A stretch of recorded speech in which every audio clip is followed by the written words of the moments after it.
세 개의 절 짧은 본문인데 우리 한 목소리로 화면을 보시든지 혹은 여러분 성경을 보시면서 한 목소리로 봉독하도록 하겠습니다. 그러므로 이스라엘 자손에게 말하기를 나는 여호와라. 내가 애굽 사람의 무거운 짐 밑에서 너희를 빼내며 그들의 노역에서 너희를 건지며 편팔과 여러 큰 심판들로서 너희를 속량하여 너희를 내 백성으로 삼고 나는 너희의 하나님이 되리니 나는 애굽 사람의 무거운 짐 밑에서 너희를 빼낸 너희의 하나님 여호와인 줄 너희가 알지라. 내가 아브라함과 이삭과 야곱에게 주기로 맹세한 땅으로 너희를 인도하고 그 땅을 너희에게 주어 기업을 삼게 하리라. 나는 여호와라 하셨다 하라. 아멘. 자, 우리 하나님의 선교라는 주제로 말씀을 나누고 있습니다. 우리 첫 주에는 선교하시는 하나님이라는 주제로 말씀을 나누었는데요. 이 전체 설교 시리즈의 큰 흐름이 하나님께서 태초부터 영원까지 선교하시는 하나님이셔서 그동안은 선교에 대해서 성경이 뭐라고 말하는지를 이렇게 한 절 한 절 한 대목 한 대목 끄집어내서 말씀을 나누었다면 이번 시리즈의 전제는 성경 자체가 하나님께서 하나님을 드러내시기 위해서 우리에게 주신 책이다라는 전제를 가지고 성경 전체에서 하나님께서 이루시고자 하는 일이 무엇인지를 살펴보는 그런 기회를 갖는다고 말씀을 드렸습니다. 그리고 지난주에는 그 하나님께서 선교하시는 하나님, 직접 선교하시는 하나님이시기도 하지만 사람을 불러서 선교하게 하시는데 그 첫 번째 부름을 입은 사람이 물론 아브라함이 처음에 지음받을 때도 땅에 복이 되라고 하나님 선언하셨잖아요. 그런데 이제 타락하고 사람들이 가망이 없는 것처럼 보일 때 하나님은 아브라함을 부르셔서 가라, 네가 복이 될 것이다 라는 선교적인 명령을 주셨다는 것이죠. 그리고 아브라함의 자손이라고 하는 우리 모든 믿는 사람들에게도 가서 복이 되는 그런 선교적인 명령이, 선교적인 부르심이 우리 모두에게도 있다는 그런 말씀을 드렸습니다. 자, 오늘 말씀을 시작하면서 이 책에서 크리스토퍼 라이트가 던지는 질문을 한 문장으로 요약하면 이것입니다. 우리의 복음은 얼마나 큰가? 제가 묻는다면 여러분께 여쭙는 거예요. 여러분의 복음이 얼마나 큽니까? 이게 무슨 말씀인가 하면 선교가 우리가 하기 이전에 하나님께서 하시는 일이라면 하나님의 선교의 범위 역시 하나님께서 구원하시고자 하는 그 영역을 다 포함하고 있어야 된다는 얘기예요. 그러니까 우리가 하나님의 선교에 참여하기 위해서는 하나님의 선교가 얼마나 넓고 깊은 이야기인지를 이해해야 되는데 그러려면 가장 근본적으로 우리가 무엇을 이해해야 하는가 하면 하나님이 구원하시고자 하는 영역이 얼마나 넓은가를 봐야 한다는 겁니다. 하나님이 구원하시고자 하는 영역이 얼마나 넓은 건지를 이해해야 우리가 선교하는 영역이 어느 정도의 영역인지를 가늠해 볼 수 있다는 거죠. 그래서 당신의 복음이 얼마나 큽니까? 라는 질문은 저와 여러분들이 복음의 폭이 요만하면 잘해야 요만한 복음을 선교하는 거예요. 우리가 하나님의 선교, 하나님의 구원의 복음의 폭을 이만큼 알게 돼야 그래야 우리가 요만큼이라도 선교하지요. 제가 이 청소년들에게 가끔 청년들에게 하는 말이 그거예요. 100점 맞으려고 노력해야 80점도 맞잖아요. 근데 처음부터 30점 맞겠다고 열심히 공부한다고 하는 사람은 없잖아요. 우리가 하나님께서 선교하시고 우리가 하나님의 선교에 참여하는 교회다라고 할 때 그럼 하나님께서 선교하시는 그 영역이 적어도 어느 정도 폭인지는 알아야 그 폭에 가깝게 선교의 흉내라도 낸다는 거예요. 근데 우리가 아예 처음에 시작하면서 하나님의 복음의 크기가 요만하다고 생각하고 선교를 하면 요만큼도 못한다는 거죠. 그래서 그 질문들을 앞으로 2-3주에 걸쳐서 우리가 탐구를 하게 됩니다. 그럴 때 크리스토퍼 라이트가 초대하는 장면이 출애굽이에요. 오전에도 제가 말씀을 전하면서 크리스토퍼 라이트가 그런 말을 합니다. 만약에 예수 당시 신약시대 구약시대에 이스라엘 사람들에게 당신은 구속받았습니까? 구원받았습니까? 라고 묻는다면 이스라엘 사람들은 틀림없이 우리는 당연히 구원받았다고, 당연히 구속의 은혜를 입었다고 얘기할 것이다. 그러면서 그 사람은 자연스럽게 이어서 출애굽 이야기를 할 것이다. 이렇게 이야기를 해요. 우리가 너무 구약에 대한 이해의 폭이 좁기 때문에 오늘 오전에도 말씀드렸지만 신약에서조차 구원의 가장 성경적인 사건은 출애굽이에요. 그러면 출애굽에서 어떤 사건이 일어났는지를 우리가 이해를 해야 하나님께서 이루시는 구원, 구속이 본질적으로 어떤 것인가를 이해할 수 있다는 것입니다. 그래서 오늘 본문을 우리가 살펴보는 거예요. 오늘 본문에 보면 아주 쉽게, 지금까지 여러분들 이 강의가 첫 강의가 아니라 제 설교를 6개월간 들어오셨기 때문에 아주 단순하게 말씀드리면 오늘 본문 한번 띄워줘 보세요.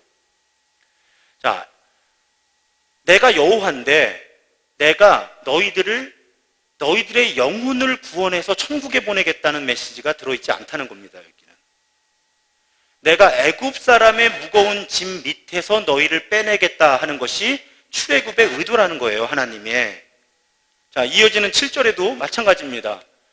너희를 내 백성으로 삼고 너희 영혼을 구원하겠다가 아니에요. 나는 애굽 사람의 무거운 짐 밑에서 너희를 빼낸 너희의 하나님 여호와다. 이것이 하나님께서 이스라엘 백성들에게 규정해 정리해 주시는 출애굽의 의도라는 것입니다. 그러니까 우리가 하나님의 선교, 하나님의 복음이 얼마나 크냐 할 때 적어도 하나님은 그 원형이 되는 출애굽을 선포하시고 출애굽을 이루실 때 영혼 구원의 개념을 사용하고 있지 않습니다.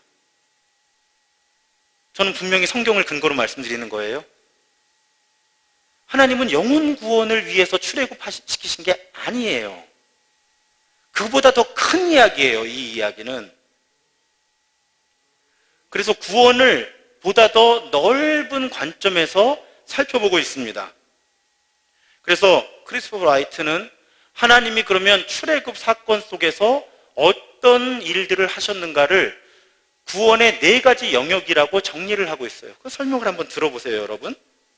첫 번째로 이스라엘 백성들이 출애굽을 경험한 건 정치적인 자유를 얻은 것입니다. 뭐 더 설명 안 드려도 아시죠? 이 당시에 애굽 땅에서, 이집트 땅에서 이스라엘 사람들은 이민자고 소수민족이었습니다. 처음에는 우호적인 정책일 때 그 땅에 왔죠. 근데 정권이 바뀌면서 이스라엘 백성들에 대해서 불리하게 바뀌니까 결국 이스라엘 백성들은 점점 더 삶의 지경이 좁아지다가 노예가 되었죠. 그래서 정치적인 목소리를 낼 수 없는 처지가 되었고 부당한 대우를 받는 사람들이 되었다는 것입니다. 그래서 하나님이 이스라엘 백성들을 이집트에서 끄집어내서 약속의 땅으로 보내실 때 그것이 이스라엘 백성들에게 갖는 첫 번째 의미는 이제 정치적인 자유가 주어지는 거예요. 정치적인 권한이 주어지는 겁니다. 그동안은 이집트 정권에 눌려서만 살았다면 이제는 자신들만의 정치를 해볼 수 있는, 물론 그 정치는 하나님의 정치 아래에 속해야 하겠지만 이제 더 이상 정치적인 억압에 눌려 있는 것이 아니라 내 목소리를 낼 수 있는 그런 해방이 출애굽을 통해서 이루어졌다는 거죠. 그것이 구속의 정치적인 영역이에요. 저는 이 부분 얘기하면 이렇게 힘이 들어가는 것이, 저도 미국에서 이민자로 살아봤잖아요. 세금은 다 내는데 투표권이 없어요. 입국할 때 나도 세금 다 내는데 미국 여권 가진 사람들은 저쪽으로 빨리 들어가고 외국 여권 가진 사람들은 이쪽에 줄 1시간씩 세워놓고, 나 미국에 사는데 미국은 왜 들어가냐고 계속 물어보고, 나중에 한국 들어와 살기로 하고 인천공항에 딱 내리는데 얼마나 마음이 편한지. 이제 난 투표권도 있잖아요. 자, 출애굽의 의미의 첫 번째 영역은 이런 정치적인 자유를, 정치적 억압으로부터의 자유를 하나님이 이스라엘 백성들에게 주셨다는 거예요. 두 번째는 경제적인 영역입니다. 이스라엘 백성들이 착취당하고 있었잖아요. 강제 노동에 시달렸죠. 나중에는 필요한 물품도 제대로 공급해주지 않으면서 공사를 강행시켰습니다. 그런 경제적인 착취를 받고 있던 이스라엘 백성들을 하나님께서 구속하셨어요. 구속. 그렇게 해서 약속의 땅으로 보내시는데 자기들 힘으로 경제적인 것들을 꾸려나갈 수 있어요, 없어요? 방금 노예 생활에서 광야로 나온 사람들이. 그래서 하나님이 뭘 주셨어요? 만나와 메추라기를 주시고 공급해 주신 거죠. 그러다가 약속의 땅에 들어가서 삶의 터전을 마련할 만하니까 만나가 그쳤죠. 그러니까 하나님께서 성경을 통해서 선포하신 구속은 정치적인 구속, 경제적인 구속이었다는 거죠. 세 번째는 사회적인 구속입니다. 여러분 출애굽기 1장에 보면 성경들을 많이 읽으시는 분들이 오예배 주로 나오시니까 나중에 이스라엘 백성들을 억압하다 못해 이집트 그 정권이 어떤 명령을 내리죠? 아이가 태어나면 남자아이를 죽이게 하죠. 이런 사회적인 불평등과 억압과 차별이 어디 있습니까? 기본적인 인권이 없게 된 거예요, 이스라엘 사람들은. 심지어는 아이들의 생존권마저도 박탈당하는 그런 지경에 이스라엘 백성들이 놓인 상태입니다. 그런 심각한 사회적인 차별과 억압에서 하나님은 그 이스라엘 백성들을 구속해내신 거죠. 그리고 마지막이 영적인 차원. 그러니까 영적인 차원이 없다는 말씀이 아닙니다. 그래서 이스라엘 백성들을 출애굽으로 이끌어내실 때 하나님께서 모세를 통해서 바로 왕에게 말씀하신 명분 중에 제일 중요한 명분이 뭐였죠? 자유를 달라 그러면 안 되잖아요. 명분이 뭐였어요? 예배하게 해달라고. 하나님을 예배하게 해달라고 광야로 가서. 그러니까 당연히 출애굽에는 영적인 구속이 포함되어 있었던 것이죠. 그러니까 이집트 땅에서 정치, 경제, 사회적인 억압 속에서 이스라엘 백성들은 하나님을 자유롭게 찬양하고 예배할 수 없었던 것이죠. 그들을 애굽 땅에서 구속해내서 이제 하나님을 마음껏 찬양하고 하나님께 자유로이 예배할 수 있는 그런 사람들로 하나님은 이스라엘 백성들을 구속해내신 겁니다. 그러니까 우리가 출애굽이 구약과 신약 모두가 증언하는 성경이 의미하는 구속의 원형이라고 할 때 우리는 그 구속 사건의 의도가 영적인 영역에만 한정되어 있지 않았다라는 사실을 성경을 통해 발견할 수 있다는 거죠. 하나님께서 이스라엘 백성들을 구속하시고자 한 현실은 단지 개인적인 죄, 영혼의 죄에서 자유를 주시는 영역이 아니라 삶의 정치, 경제, 사회적인 억압과 착취와 불평등과 차별과 이런 모든 현실에서 하나님은 이스라엘 백성들을 구속해내셨다는 것입니다. 그러니까 여러분, 우리가 성경을 다소 편파적으로 읽어서 구속, 구원하면 자꾸 영혼 구원을 생각하는데 본래 성경의 단어 가운데 구속은 정치, 경제, 사회, 영적인 측면 모두를 포함한 개념이었다는 거예요. 이걸 우리가 이 감각을, 이 인식을 회복해내는 것이 중요합니다. 그래서 크리스토퍼 라이트가 이 책에서 이렇게 언급해요. 출애굽 사건에서 하나님은 이스라엘의 필요에 모든 측면에 반응하신 거예요. 단지 영혼의 측면만이 아니라 정치적인, 경제적인, 사회적인 모든 측면에 하나님은 그 모든 측면의 필요에 반응하셨다는 겁니다. 그것이 하나님의 구속의 범위라는 거예요. 이해가 되시죠? 상당 부분 이해를 하고 계십니다. 표정 보면 압니다. 아주 표정을 이렇게 연기력이 뛰어나신 분이 아니라면. 자, 그러니까 오늘 설교에 어찌 보면 중간 부분이긴 하지만 어찌 보면 먼저 성급한 결론을 내려요. 여러분, 하나님의 구속이라고 하는 것은요, 하나님의 구원이라고 하는 것은 그냥 이스라엘 백성들을 정치, 경제, 사회적인 현실에서 구속하는 측면에 머무는 것이 아니라 영적인 구원까지 확대되어야 하고요. 동시에 반대로 하나님은 그들의 역사적인, 그러니까 정치, 경제, 사회적인 억압과 그런 현실은 다 무시하시고 그들을 영혼 구원만 하신 것은 아니라는 겁니다. 이 두 가지 균형이 하나님께서 우리에게 주시는 복음, 하나님의 선교의 범위라는 거예요. 그러니까 이걸 조금 더 있어 보이는 말로 뭐라고 표현을 하는가 하면 총체적이다 이런 얘기를 해요. 자, 여러분 이제 어디 가셔서 설교를 들으시거나 선교 훈련을 받으시거나 성경 공부를 하시거나 누구와 대화를 나누실 때 총체적인 선교 이런 이야기가 나오면 이제 여러분 자신 있게 반응하시면 됩니다. 총체적인 선교라는 건 뭐냐면 선교가 영적인 영역에만 머무는 것이 아니라 정치, 경제, 사회적인 불평등과 억압과 이 망가진 현실 모두를 반영하는 이해에서 출발하는 거예요. 그러니까 하나님께서는 영혼에만 관심이 있으신 게 아니라 정치, 경제, 사회, 문화 모든 이 현실에 관심이 있으시고 이 현실에서 우리를 구원하시기 원하시기 때문에 우리가 선교하고자 하는 범위 역시 영혼 구원에만 초점을 맞춘 것이 아니라 우리 삶의 모든 현실에 초점을 맞추어야 한다. 이것이 총체적인 선교라는 말의 뜻입니다. 이제 어디 가서 이런 말씀 들으셔도 주눅 드시거나 당황하실 필요 없습니다. 다 배우신 거예요, 이제. 오늘날 많이 쓰거든요. 총체적 선교라는 말을. 왜냐하면 본래 선교가 총체적이었는데 한국 교회와 선교가 폭이 좀 좁혀져 있었어요. 영혼 구원에만 너무 초점을 맞추는. 그래서 요즘에 그 시각을 복원하느라고 어디에 가든지 선교 이야기가 나오면 하나님의 선교라는 얘기가 나오고요. 그 다음에 총체적 선교라는 이야기가 나와요.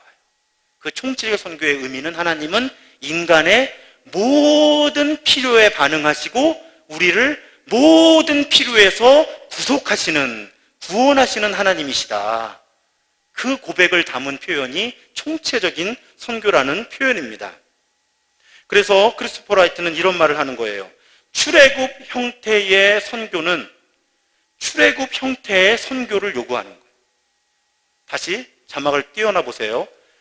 성경적인 구속과 구원의 가장 원형이 출애굽이라면 출애굽 형태의 구속을 우리가 이해한다면 우리가 행하고자 하는 선교 역시 출애굽 형태여야 되는 거고, 이걸 다른 말로 하면 출애굽이 총체적인 구속이었던 것처럼 우리들이 헌신해야 하는 하나님의 선교는 총체적인 선교여야 한다.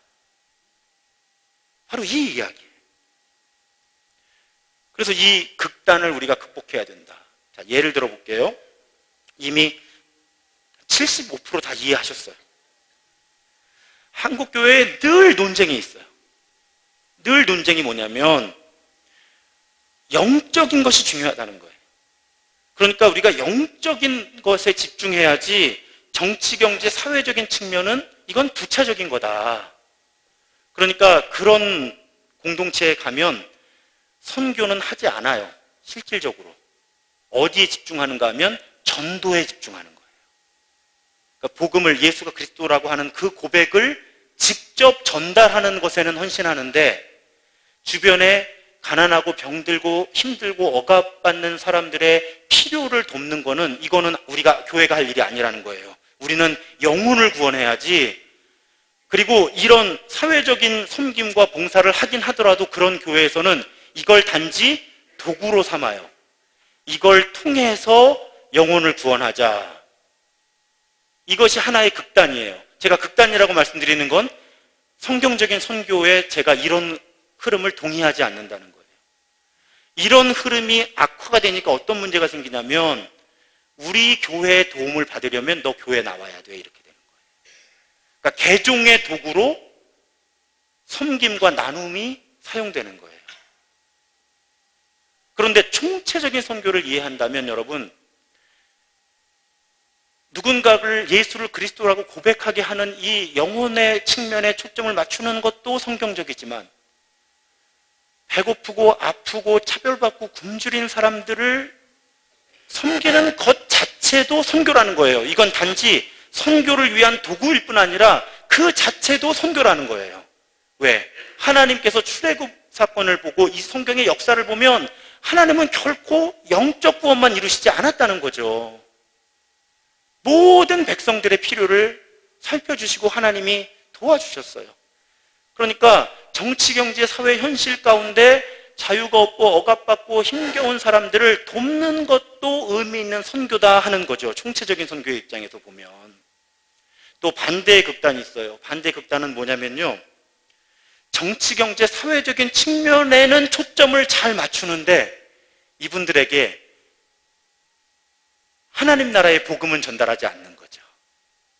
그냥 이 정치, 경제, 사회적인 이 억압과 불평등과 이 어려운 현실을 우리가 도와주는 것이 선교지, 굳이 하나님 나라와 예수가 그리스도라는 복음을 전달할 필요가 있느냐? 저는 이것도 극단이라고 보는 거예요. 동의하지 않는 거예요.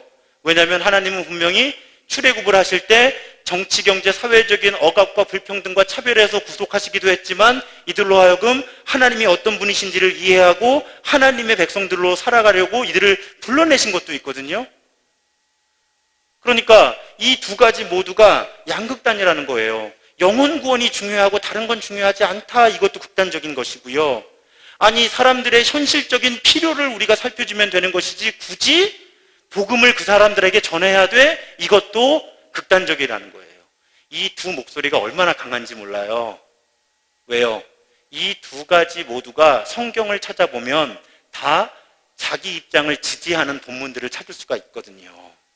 그런데 정말 성경을 폭넓게 살펴보면 하나님은 이것만 옳다, 이것만 옳다고 말씀하시지 않는다는 거예요. 이 모든 영역의 총체적인 균형을 통해서 하나님의 선교가 이루어져 왔고 지금도 이루어지고 있고 앞으로도 이루어져야 한다는 것이죠. 이해가 되시죠? 여기서 조금 더 어려운 얘기를 할까 말까 고민인데 분위기가 좋아서 조금 더 어려운 얘기를 해볼게요. 자, 화면을 좀 보여주세요. 출애굽을 통하여 하나님은 이거 우리가 갖고 있는 구원의 논리에 대해서 한 번 더 짚어보려고 그래요. 자, 저게 한국교회가 보편적으로 고백해온 고백에 아주 가까워요. 출애굽을 통해서 하나님은 이스라엘을 애굽의 노예 상태에서 해방시키셨다. 그리고 그리스도의 십자가를 통해서 하나님은 우리를 죄의 노예 상태에서 해방시키셨다. 이건 아멘 하셔도 돼요. 제가 하도 기존 고백에 도전하다 보니까 여러분들이 이제 상식적인 고백을 만나도 뭐라고 반응해야 될지 몰라 하시는데, 아니, 저 고백이 맞죠. 그런데 저 고백을 좀 더 깊이 생각해 보면 반드시 일치하질 않아요. 왜 일치하지 않냐면요. 첫 번째는 누가 죄인이냐의 문제예요. 자, 첫 번째 자막 그냥 계속 보여주세요. 제 얼굴보다 자막이 나요. 자, 출애굽에서 이스라엘을 하나님이 노예 상태에서 해방시키셨을 때 죄인이 이스라엘 사람들이었어요? 애굽 사람들이었어요? 애굽 사람들이었잖아요.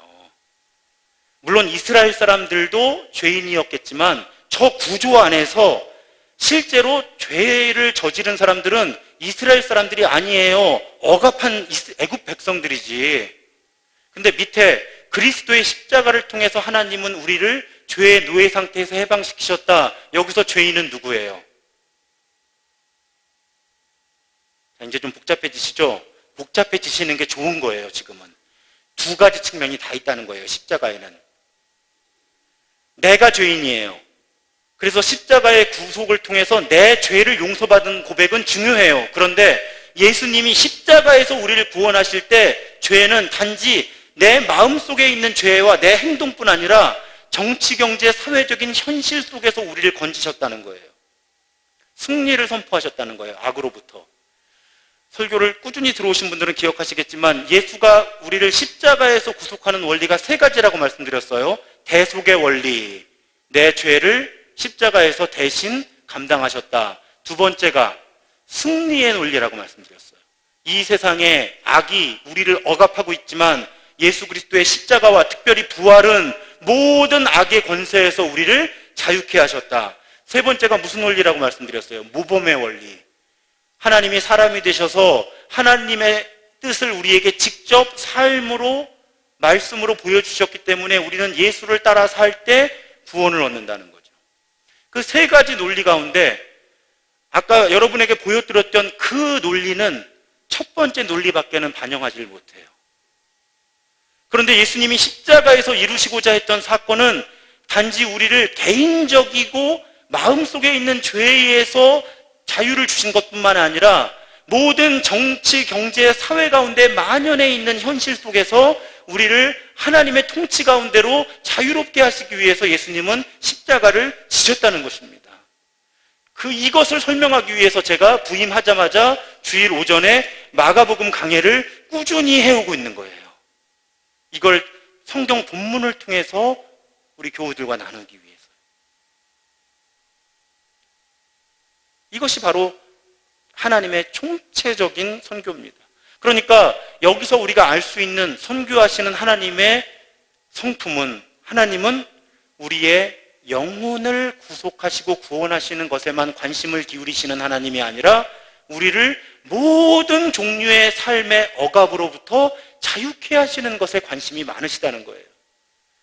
진리를 알지니 진리가 너희를 자유케 하리라, 제가 너무너무 좋아하는 말씀인데, 진리를 알게 되면 우리의 영혼이 죽어서 천국에 갈 뿐 아니라 우리가 이 땅에서 정치적으로, 경제적으로, 사회적으로 억압받는 그 현실을 넘어설 수 있게 된다는 거죠. 하나님이 어떤 분인지 알게 되고, 하나님의 나라, 하나님의 통치의 속성을 알게 되고, 하나님이 나와 어떤 관계를 맺으시는지를 알게 되면, 그렇게 진리를 알아갈수록 우리는 우리를 억압하고 있는 삶의 현실들로부터 조금씩 자유를 선포할 수 있게 된다는 겁니다. 이미 예수께서 십자가에서 그 자유를 선포하셨기 때문에 그런 것이죠. 오늘 제 말씀을 오해하시면 안 되는 것이, 저는 영적 측면을 약화시키고 있는 것이 아닙니다. 영적 측면은 그 자체로 소중하고 그 자리에 있어야 하는 거고요. 저는 우리의 구원, 구속, 선교의 이해가 영적인 영역에서부터 확대되어 나가야 된다고 말씀을 드리는 거예요. 확대되어 나가야 한다. 따라서 우리 신도중앙교회가 추구해야 되는 선교적인 교회는 어떤 교회냐? 총체적인 우리 삶의 문제에 관심을 가지고, 복음이 가지고 있는, 하나님의 선교가 가지고 있는 총체적인 문제를 다 다룰 수 있는 공동체가 하나님의 선교에 참여하는 교회다라고 하는 것입니다. 따라서 아까 제가 두 양극단을 설명드렸지만요, 우리 교회가 추구하는 선교 역시 똑같이 양극단을 배격해야 되는 거예요. 그 양극단이 무엇이냐? 첫 번째는 전도 없는 봉사입니다. 이것도 양극단이라고 아까 말씀드렸잖아요. 그러니까 우리는 어떤 일을 하든지 선교적인 의도를 가지고 있어야 되는 거예요. 선교적인 의도라는 건 뭐예요? 이 일 통해서, 나를 통해서, 우리가 하는 이 사역을 통해서 하나님이 드러나야 되는 거예요. 하나님이 드러나지 않는 그런 섬김은 피해야 한다는 것이죠.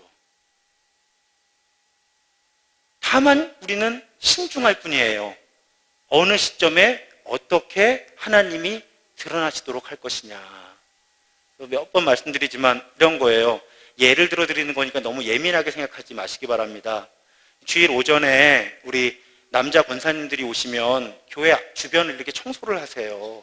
얼마나 아름다운 모습인지 몰라요. 옛날에는요, 띠를 두르고 했어요. 교회들마다. 우리 교회가 이런 일을 한다. 근데 지금은요, 띠를 두르지 않는 것이 더 지혜로운 선교인 거예요. 왜요?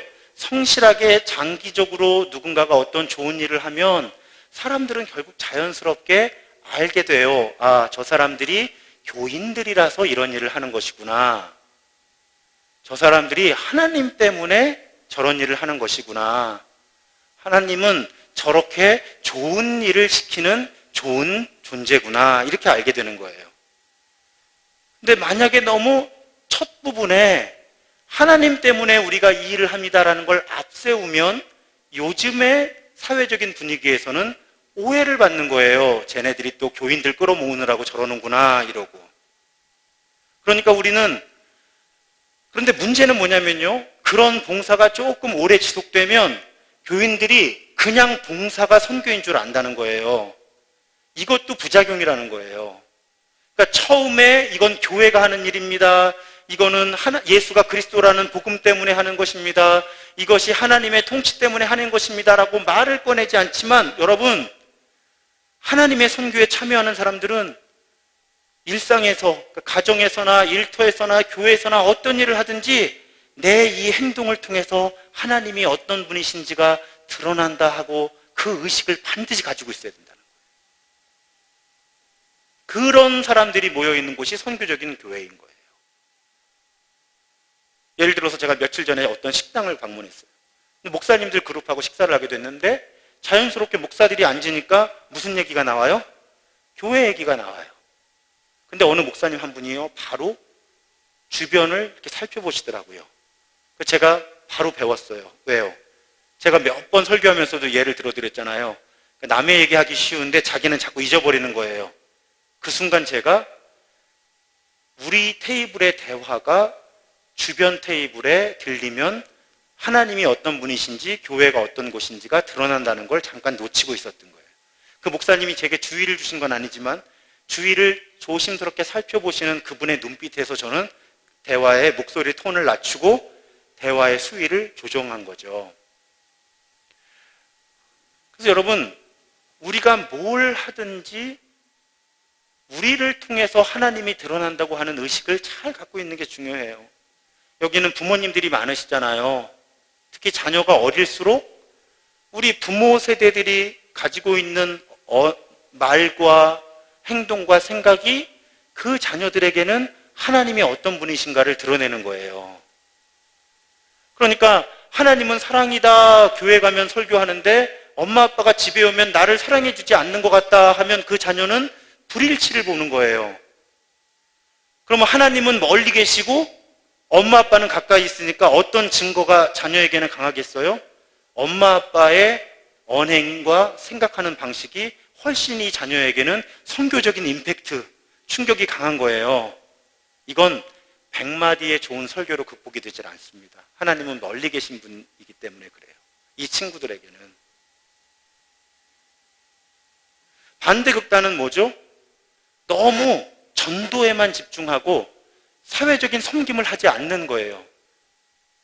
이건 두 가지 문제가 있어요. 하나는 사람들에게 교회의 선교에 대한 이해를 불충분하게 하는 거고요. 실제로 우리가 하는 선교가 그러면 하나님의 총체적인 선교가 아닌 거예요. 그러니까 우리는 이 양극단을 배제하고 가운데로 들어와야 되는 거죠. 전도하지 않고 봉사만 하는 것도 피해야 되고 전도만 하고 봉사하지 않는 것도 피해야 된다는 거예요. 근데 이건 전략의 측면만이 아니라 하나님의 선교의 성격이 본래 그런 것이기 때문이라는 걸 오늘 출애굽 사건을 통해서 우리가 성경적인 근거를 살펴본 거죠. 그러니까 선교는 하나님이 하시는 일인데 하나님의 선교인데 그 하나님이 총체적인 하나님이시기 때문에 그 하나님의 선교에 동참하는 사람들 역시 총체적인 선교를 해야 된다. 이것이 오늘의 결론이에요. 자, 오늘 오전에 아까 잠깐 말씀드렸지만 탈북민 고등학생을 둔 어머니 한 분하고 탈북자인데 5년 됐대요. 자매가 20대 자매인 것 같은데 이제 5년 됐는데 지금 대학원을 다닌다 그래서 우리가 이렇게 장학금을 소정의 장학금을 이렇게 나누었어요. 자, 그분들이 오늘은 행정적이고 여러 이유 때문에 교회에 와서 그 일을 했으니까 당연히 이걸 교회가 하는 걸로 알았겠죠?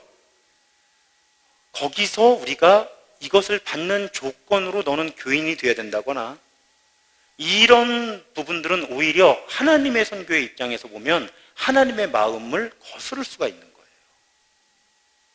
가장 좋은 건 뭘까요? 너무 이상적이어서 우리가 자꾸 피하게 되는 건 우리는 묵묵하게 하나님께서 맡기신 일들을 해나가는 거예요.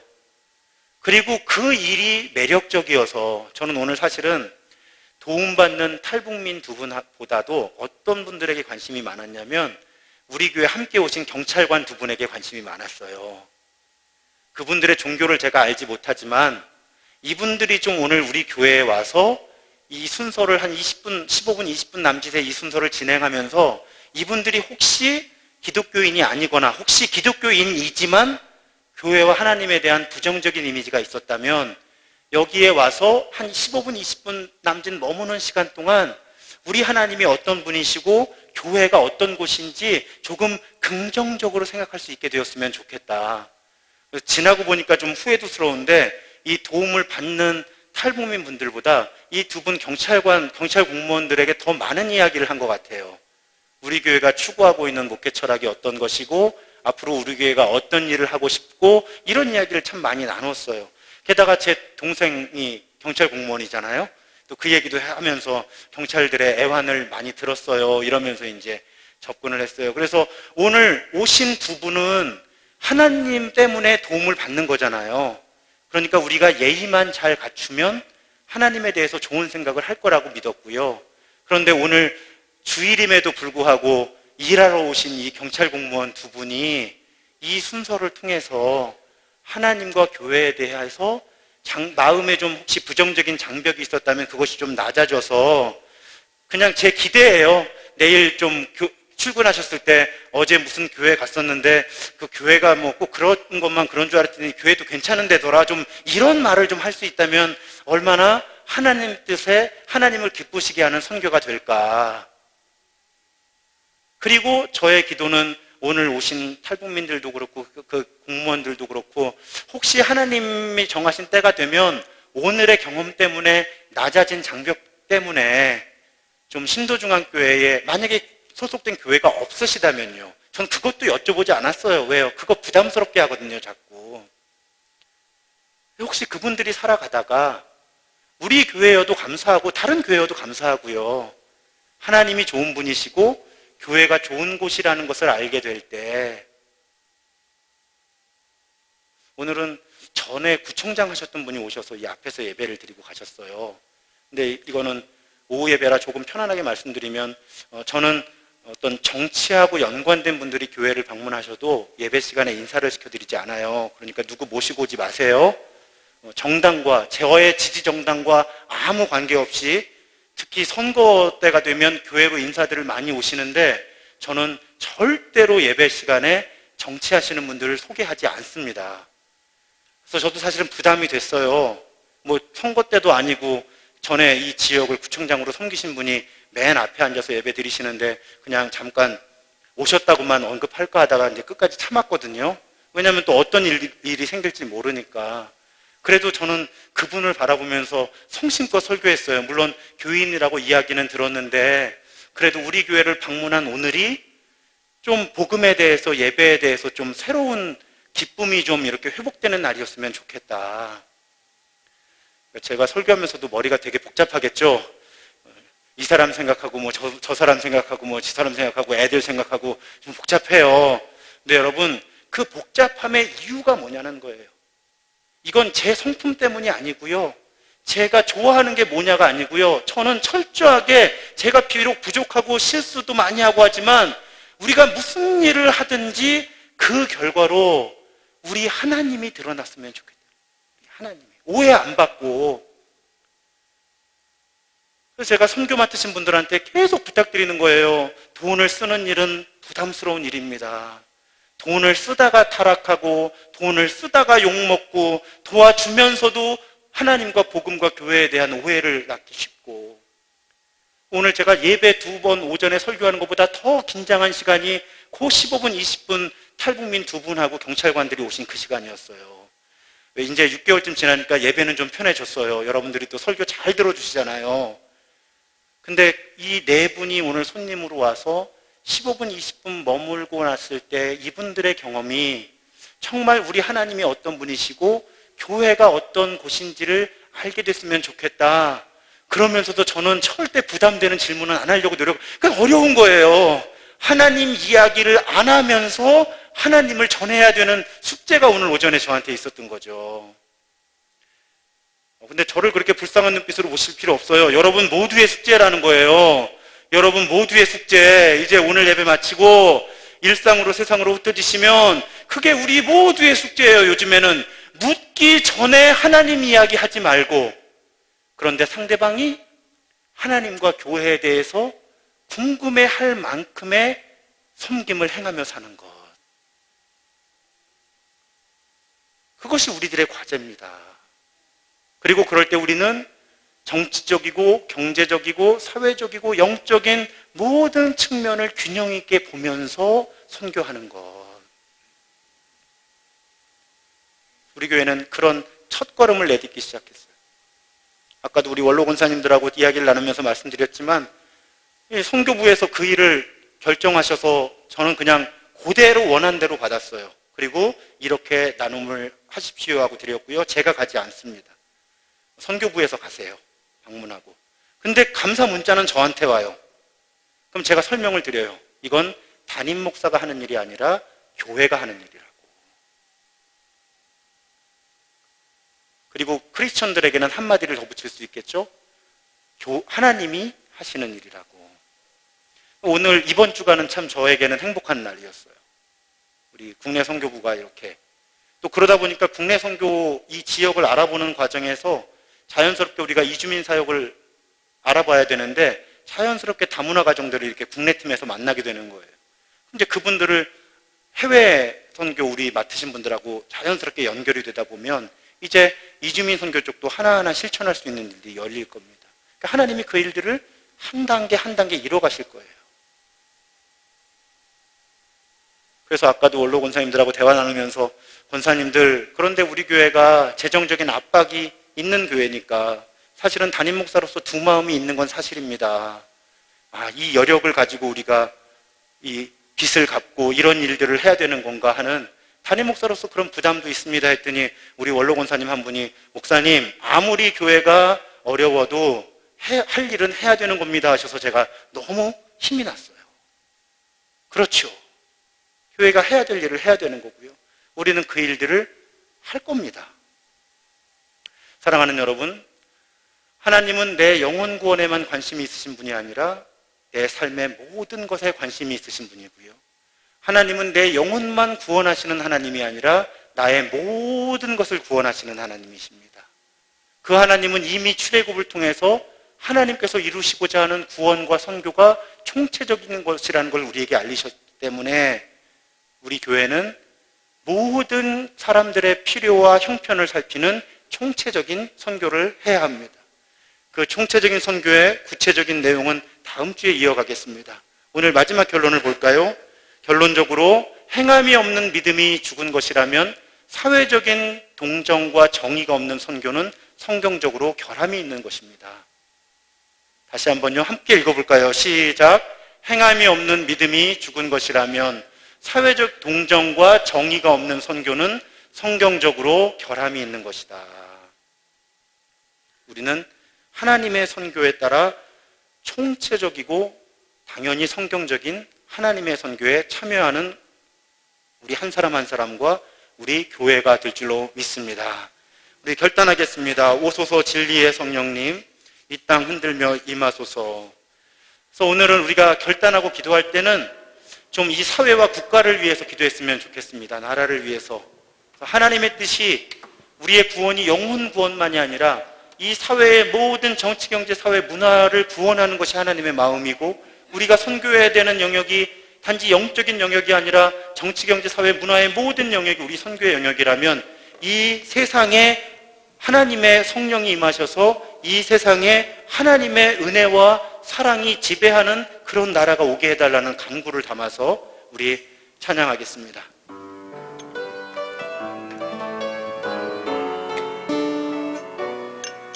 한번 이 사회와 우리 나라를 생각하시면서 찬양하시겠습니다. 오소서 진리의 성령님, 이 땅 흔들며 임하소서. 거짓과 탐욕 죄악에 무너진 우리 가슴 정케 하소서. 오소서 은혜의 성령님, 오소서 은혜의 성령님, 하늘 가르고 임하소서. 하늘 가르고 임하소서. 거룩한 불꽃, 거룩한 불꽃 하늘로서 임하사 타오르게 하소서. 주 영광. 우리 일어나서 찬양하겠습니다. 부흥의 불길, 부흥의 불길 타오르게 하소서. 진리의 말씀 이 땅 새롭게 하소서. 은혜의 강물, 은혜의 강물 흐르게 하소서. 성령의 바람 이 땅 가득 불어와 흰 옷 입은 주의 순결한 백성 주의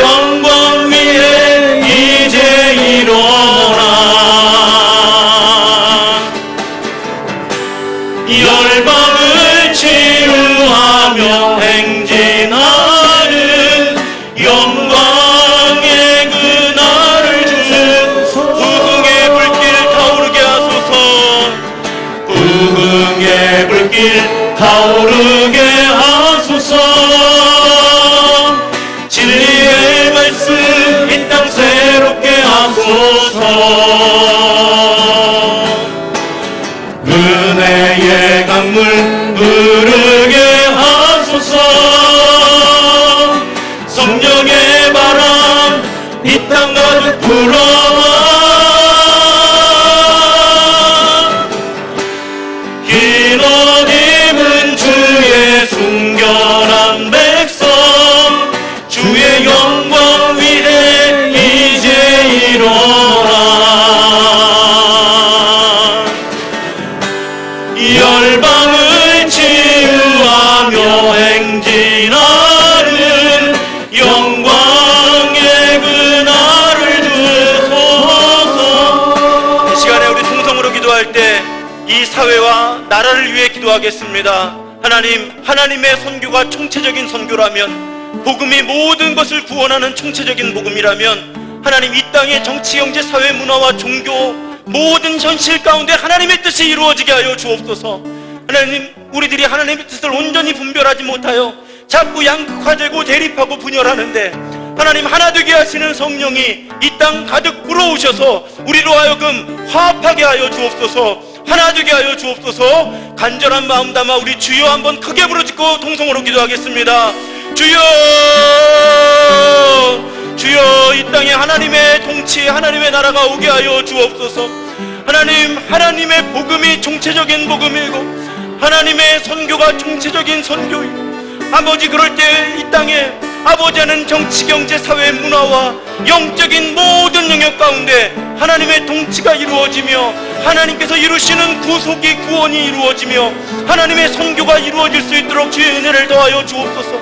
하나님, 우리 신도중앙교회가 아버지 하나님 그 하나님의 선교에 헌신하는 교회 되게 하여 주셔서 아버지 하나님 우리의 작은 나눔과 섬김이 하나님 나라의 선교로 크게 쓰임받도록 아버지 하나님 그렇게 우리가 선교하는 공동체의 모습에서 선교적인 공동체의 모습으로 나아갈 수 있도록 주의 은혜를 더하여 주시옵소서. 하나님, 이 일에 우리가 더욱 헌신하기 원합니다. 아버지 하나님, 우리가 하나님께서 주시는 마음으로 하나님의 총체적인 선교에 헌신하는 그런 공동체 될 수 있도록 주의 은혜를 더하여 주시옵소서. 주님 붙들어 주시옵소서. 주님 붙들어 주시옵소서. 하나님 감사합니다. 하나님의 복음이 총체적인 복음이고 하나님의 구원이 총체적인 구원이며 우리의 선교가 총체적인 선교라면 하나님, 우리 또한 그런 선교에 참여하는 하나님의 사람들 되게 하여 주옵소서. 하나님, 이 땅의 정치, 경제, 사회, 문화와 종교와 영적인 모든 측면에서 우리를 불쌍히 여기시고 우리를 구원하여 주옵소서. 이 땅에 하나님의 나라가 더욱 오게 하여 주옵소서. 그리고 우리 신도중앙교회 한 사람 한 사람과 우리 공동체가 그렇게 이 땅에 하나님의 나라가 오게 하는 하나님 아주 작은 동역자로서 쓰임받게 하여 주옵소서. 하나님, 우리 교회가 그런 선교적인 공동체가 되기 원합니다. 선교 사역을 많이 하는 교회에만 머물지 않게 하여 주시고 우리의 모든 태도가 하나님을 드러내는 선교적인 태도로 변화하는 그런 선교적인 공동체 되게 하여 주옵소서. 이제 일상으로 세상으로 흩어집니다. 바로 그곳에서 가서 복이 되라고 하는 선교적인 부르심에 순종하는 우리 모두가 되게 하여 주옵소서. 지금은 이 땅에 오셔서 하나님의 나라를 새롭게 선포하신 우리 구주 예수 그리스도의 은혜와 총체적으로 우리를 구원하기 원하시고 총체적인 선교에 우리 모두가 참여하기 원하시는 성부 하나님의 무한하신 사랑하심과 우리 안에서 끊임없이 우리로 하여금 그 하나님의 총체적인 선교에 참여하도록 우리에게 힘과 지혜를 주시는 성령 하나님의 교통하심이 오늘 예배를 드리고 일상으로 흩어져 증인의 사명을 감당하기 원하는 모든 하나님의 자녀들 위해 이제로부터 영원토록 함께 하시기를 간절히 축원하옵나이다. 아멘.